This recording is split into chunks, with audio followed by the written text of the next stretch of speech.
Welcome back to the gun safety session of your concealed carry training. First of all, I want to describe to you the difference in different handguns.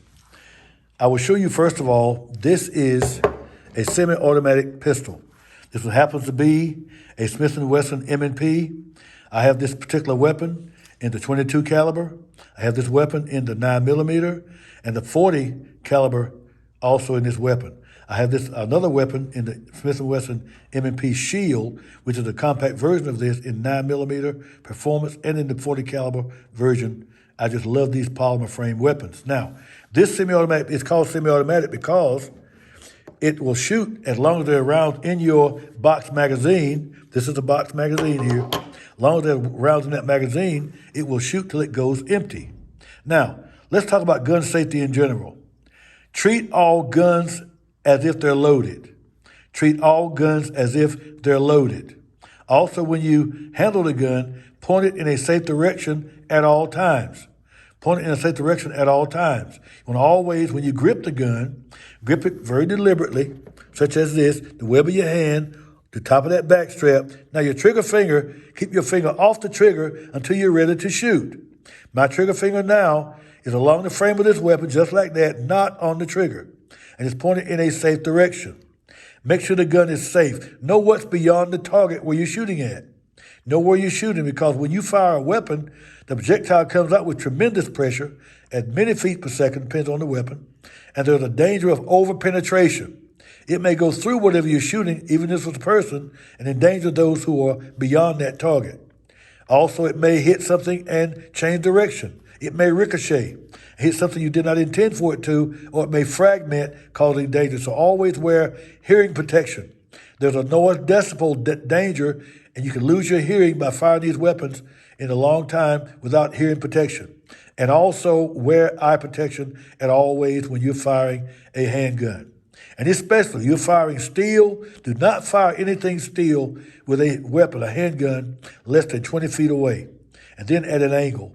And then you'll be a lot safer. So you want to grip the weapon. How do you grip the weapon? You're right-handed, as I am. I want to grip this weapon. This is called the back strap on the weapon, the back strap. This is called the tang or the beaver tail. So I grip it with my palm all the way to the top of that weapon. Now it's a proper grip. You see my three fingers are around the full grip of the weapon. Now my trigger fingers along the frame of the weapon. I'm holding the weapon now. For a two-hand hold, what's a two-hand hold? I put fingers around fingers, like so. Fingers around fingers. Thumbs facing forward, like this. You do not want your thumb behind that slide. Now I'm going to close this action on this weapon now, so the action will close like you would carry it normally. So I'm going to pull the slide, let it go forward. Now I'm going to go ahead and insert a magazine into this weapon. So I grab a hold of the magazine. I look at the magazine, make sure the bullets are facing the right direction. Because you can, if you're not careful, load a magazine with the rounds backwards. It will not chamber backwards. So if you look at the round portion of your magazine, the round part of the bullet faces the same direction. The round part of your butt of your grip, that's where it goes into, just like that. Put it in till it distinctly clicks. It just clicked in place, and now it is in place, loaded with rounds. This one would have to be unloaded, but to chamber a round, now I would rack the slide. When you rack the slide and it goes forward, it strips a round off the magazine and puts it into the chamber of your weapon. Now I'm going to take the magazine out because this one will lock to the rear when it's an empty magazine. So I mash the magazine release button right here, and the magazine falls free. Lay it to the side here. Now, when you fire this weapon, this slide moves back with tremendous pressure like this. It does that in milliseconds. What that does when it comes back, it ejects a spent cartridge. When it goes forward, it strips a new cartridge into the chamber, and now you pull the trigger, the firing pin releases, or the striker releases, hits the back of the bullet, center fire rounds, and it hits the blasting cap. The blasting cap has a small ignition charge, which ignites the powder in that bullet, in that casing, and now the powder reaches critical mass. It forces the projectile out of the casing, down the barrel, where it engages the lands and grooves and spirals the bullet for stabilization. So the longer the barrel, the more the gas would have time to build up, and the faster that bullet would travel. So a round out of this weapon, which has about a 4-inch barrel, would respond differently than it does out of a snub nose. Or a longer barrel, it would fire with more velocity. So you get that same round, put it in a rifle, and you get even more velocity and different performance out of that weapon. So this one would have been a semi-automatic weapon. This one has a internal safety on it. Some weapons don't. The M&P I carry for duty has no external safety on it. It is used for police duty and military use, so it does not have an internal safety on it. This weapon also has a safety with the trigger itself. This trigger here, this weapon is unloaded. We've already verified that. I've checked the chamber. It is unloaded, pointing in a safe direction, but the trigger has a safety travel on it. Also, it has internal firing pin block mechanisms on it. So that's why it will not fire. This particular one here also has a magazine disconnect. If the magazine is out of the weapon, it will not fire by the manufacturer. But anytime there's anything mechanical can flaw and function and can do what it's not designed to do. So keep it pointed in a safe direction. That is how you handle this semi-automatic pistol. And some folks prefer semi-automatics. Some folks prefer a revolver. Let's talk about revolvers in general. And we'll cover this in more detail when we come to the actual live portion of the course. Let's talk about a revolver. This is a revolver. I love my revolvers. Some love revolvers, some don't. But let's say both of them are designed for a purpose. They're both very useful and good for what they're designed to do. The benefit of a semi-automatic over revolver might be, with a semi-automatic, there are more rounds available to you in the weapon. They usually carry more rounds. Although recently, they've designed the revolvers to carry multiple rounds, more than 5, 6, 7, 8, or 9, 10 rounds. Now, the one you have before you here is a Taurus heavy barrel gun. It's exchangeable through 22 long rifle or 22 Magnum with exchangeable cylinder. I love this weapon for just plinking, target, or for small game hunting. Now, a revolver. Why do you call it a revolver? Because if you look at it, the cylinder is open. Make sure it's safe. The cylinder is open. And this one, you can see all this empty cylinders, all the empty cylinders on this thing. There's nothing in these cylinders. So this weapon is safe, and the magazine or the round cylinder is put out just like it is so you can see very easily. Makes it a very safe weapon. Also, when you close the weapon, it clicks into place. A very durable, handy weapon to use. Very low maintenance weapons, but anything can malfunction. Now, this can be fired either single action or double action. Why do you say that? If I fire it double action, when I pull the trigger, the hammer comes back to a certain point, then it releases, and while it does that, the cylinder rotates to a fresh cartridge, and it fires. I keep pulling it, it keeps rotating to a different cartridge. Once it gets to the last cartridge, it will not fire again.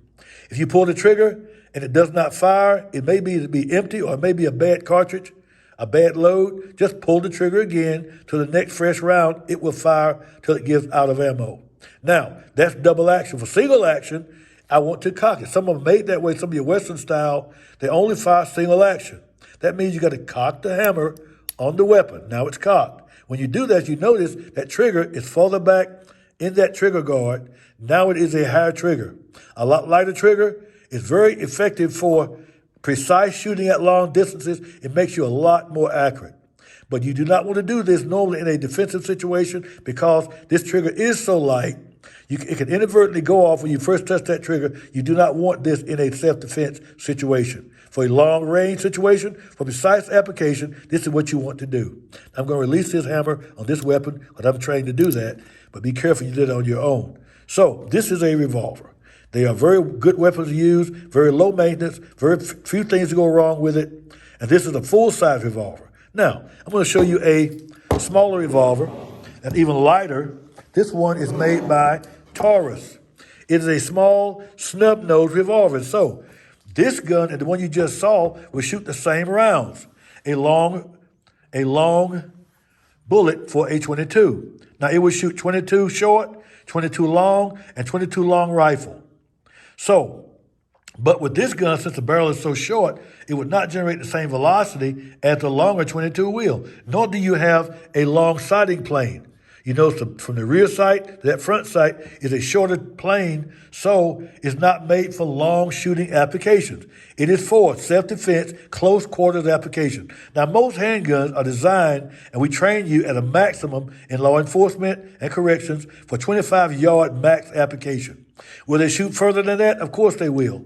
But most situations, statistics prove, are going to happen under 21 feet or 7 yards. And it's over with. This type weapon here is made for point shooting or index shooting, and they're very effective. This one here happens to be an ultralight, so it's even lighter to carry than the other one I had. You can buy ultralights. You can buy them also with shrouded hammers, so it won't catch on your garments or those type things.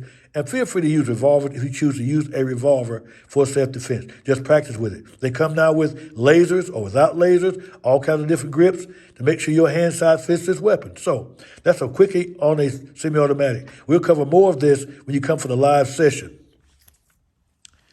Also, this is a compact semi-automatic made by Ruger. Very good shooting weapon. A little smaller to carry, a little smaller to handle, and a lot of fun to shoot. I love this weapon also.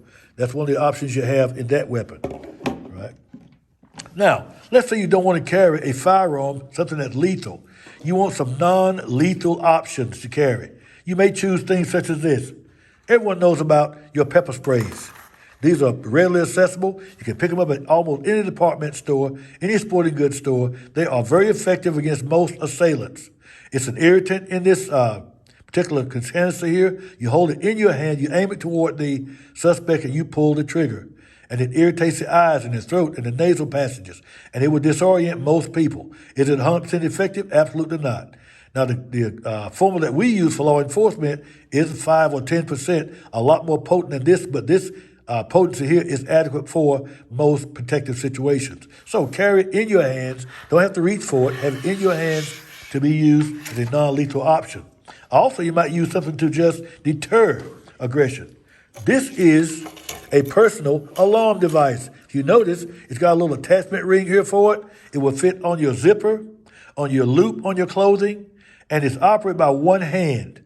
And it gives an audible alarm that will set off a sound that will alarm those around you and startle that person who's trying to assault you and gain attention that they don't want. So how does it sound? These are ones that I give to as gifts in some of my classes at senior citizen centers, or when I was at Shaw University, giving them the classes. They ordered these in bulk, so each person had one of them, and they're about $9 a piece if you order them in bulk, or you can order them separately, like $17 a piece. Order them in bulk, you can get them for as low as $7 a piece if you order them in bulk, which I recommend you do, and give them to your friends because it's easy application, one-hand application. If this is hooked to my belt buckle or my button or my jacket, I pull it like this. Oh, wonderful sound. Deactivate it, just mash it in. That deactivates it. Another choice you may have. Inexpensive, works like wonders. Also, this is a tactical flashlight.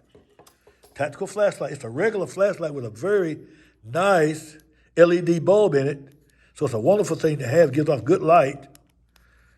And I won't shine in the camera here, but it's very bright light. Can disorient someone, light up your area, which is a wonderful thing to have. But if you don't want to use that feature of it, I can flip a button on the back of this thing. And now, surprise, surprise, surprise. What do we have now? Let's just see. How about that? Audible and visual, and most people don't like this under lower limited light conditions.